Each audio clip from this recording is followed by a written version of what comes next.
राज्यर जो बजेट उपस्थापित होती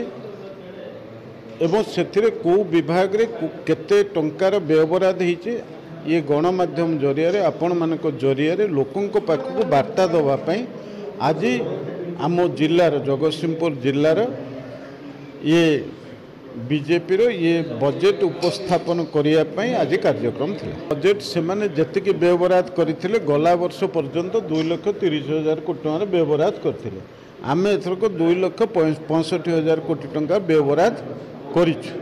गोटे कथा देख आम गुरुत्व देइछु किभली भाव में शिल्पर विकास हो, महिलांकर विकास हो, शिक्षा क्षेत्र में विकास हो एवं गला वर्ष बजेट तुलन में आमे अधिक 35,000 कोटी टंकार व्यवहार रखी बेले तांकर समालोचना करिवार कोनोसी माने प्रासंगिकता नहीं किंबा अधिकार नहीं। राज्य रे भाग्य निर्धारित करबा पई आपण माने समस्ते डबल इंजिन सरकार आनिचंती एवं पूर्व सरकार रे आपण माने जानिचंती एटी आईन विशृंखला परिस्थिति थिला, बेरोजगार बढ़ी थिला एवं आपण देखुथिबे शिक्षा क्षेत्र हो, स्वास्थ्य क्षेत्र हो, सबुरे विपर्यस्त अवस्था थिला।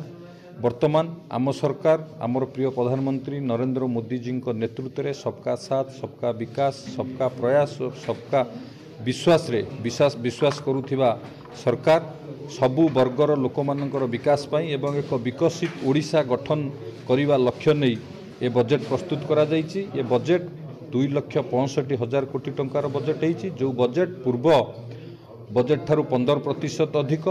एथिरे महिला मानू, कृषक मानू, गरीब मानू, युवक मानू प्राधान्य दि जाइछि।